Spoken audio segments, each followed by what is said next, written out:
ಎಲ್ಲರಿಗೂ ನಮಸ್ಕಾರ. ಇವತ್ತು ಒಂದು ಬ್ರಹ್ಮಾಸ್ತ್ರ ಜೊತೆ ಬಂದಿದ್ದೀನಿ ರೀ. ನೀವು ಕ್ವಶನ್ ನೋಡ್ಬೋದು, ಬಹಳ ಭಯಂಕರ ಕ್ವಶನ್ ಇದೆ, ಹೌದಾ? ಎಕ್ಸಾಮ್ಸ್ದಲ್ಲಿ ಕೇಳ್ತಾರೆ. ಸೊ ಇದನ್ನು ನೀವು ನಾರ್ಮಲ್ ಮೆಥಡ್ ಮಾಡ್ತಾ ಕುಂತ್ರೆ ಬಹಳ ಟೈಮ್ ಆಗುತ್ತೆ. ಒಂದು ವಿತಿನ್ 10 ಸೆಕೆಂಡ್ದಲ್ಲಿ ಆನ್ಸರ್ ಬರುವಂಥ ಒಂದು ಮೆಥಡ್ನ ಹೇಳ್ತೀನಿ, ಕೇಳಿ. ಓಕೆ, ಪ್ರತಿ ಒಂದು ಡಿಜಿಟ್ನ ಆ್ಯಡ್ ಮಾಡಿ.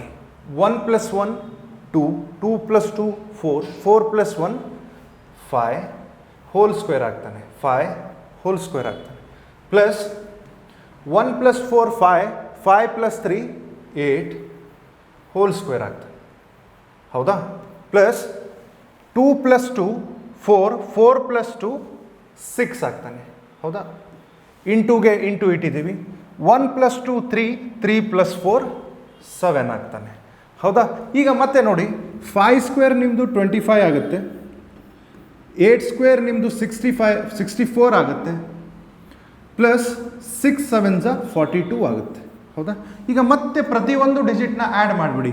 2 + 5 7 ಆಗ್ತಾನೆ, ಪ್ಲಸ್ 6 + 4 10 ಆಗ್ತಾನೆ, 6 + 4 10 ಆಗ್ತಾನೆ. ಅಗೇನ್ 1 + 0 1 ಆಗ್ತಾನೆ, ಹೌದಾ? ಪ್ಲಸ್ 4 + 2 6 ಆಗ್ತಾನೆ. ಸೊ ಎಲ್ಲದನ್ನು ಆ್ಯಡ್ ಮಾಡಿಬಿಡಿ. 7 + 1 8, 8 + 6 14 ಆಗ್ತಾನೆ, 14 ಆಗ್ತಾನೆ. ಫೈನಲಿ 1 + 4 ನಿಮ್ಮದು 5 ಬರ್ತಾನೆ. ಸಿಂಗಲ್ ಡಿಜಿಟ್ ಬರೋ ತನಕ ನೀವು ಇದೇ ಪ್ರೊಸೆಸ್ ಮಾಡಬೇಕಾಗುತ್ತೆ. ನಿಮ್ಮದು 5 ಬಂದಿದ್ದಾನೆ.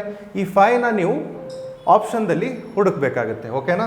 ಸೊ ಆಪ್ಷನ್ದಲ್ಲಿ 9 ನಿಮಗೆ ಎಲ್ಲೇ ಕಾಣ್ತಾ ಇದ್ದಾನೆ ನೋಡಿ, ಅವನಿಗೆ ಗೋಲಿ ಹೊಡೆದ್ಬಿಡಿ. ಇಲ್ಲೇ ನೋಡಿ 9 ಕಾಣ್ತಾ ಇದ್ದಾನೆ, ಹಾಂ ಸರ್ ಗೋಲಿ ಹೊಡೆದಿದ್ದೀವಿ. 6 + 3 9 ಕಾಣ್ತಾ ಇದ್ದಾನೆ, ಓಕೆ. ಈಗ ಉಳಿದಿರೋದು 1 + 0 + 4 + 1 ಉಳಿದಿದ್ದಾನೆ. 1 + 4 5, 5 + 1 6 ಬರ್ತಾನೆ, ಹೌದಾ? 6 ಬರ್ತಾನೆ.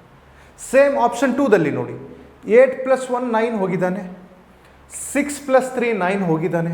ಉಳಿದಿರೋದು 1 + 4 ಉಳಿದಿದ್ದಾನೆ. 1 + 4 ಅಂದರೆ 5 ಬಂದಿದ್ದಾನೆ, ಹೌದಾ? ನಮಗೆ ಬೇಕಾಗಿರೋದು 5 ಬೇಕಿತ್ತು, ಆಪ್ಷನ್ದಲ್ಲಿ 5 ಸಿಕ್ಕಿದ್ದಾನೆ. So option b is the correct answer. So ಇದನ್ನು ನಾವು ಡಿಜಿಟ್ ಸಮ್ ಕಾನ್ಸೆಪ್ಟ್ ಅಂತ ಹೇಳ್ತೀವಿ, ಓಕೆನಾ? Digit sum full concept video ಡಿಸ್ಕ್ರಿಪ್ಷನ್ದಲ್ಲಿ ಹಾಕಿದ್ದೀನಿ, ಅಲ್ಲಿ ಹೋಗಿ ಆ್ಯಂಡ್ ಫುಲ್ ಕಾನ್ಸೆಪ್ಟ್ನ ಕಲಿತು ಬಹಳ ಭಯಂಕರ ಕ್ವಶನ್ಸ್ನ 10 ಸೆಕೆಂಡ್ಸ್ದಲ್ಲಿ ಸಾಲ್ವ್ ಮಾಡಿ. ಓಕೆ, ನಮಸ್ಕಾರ.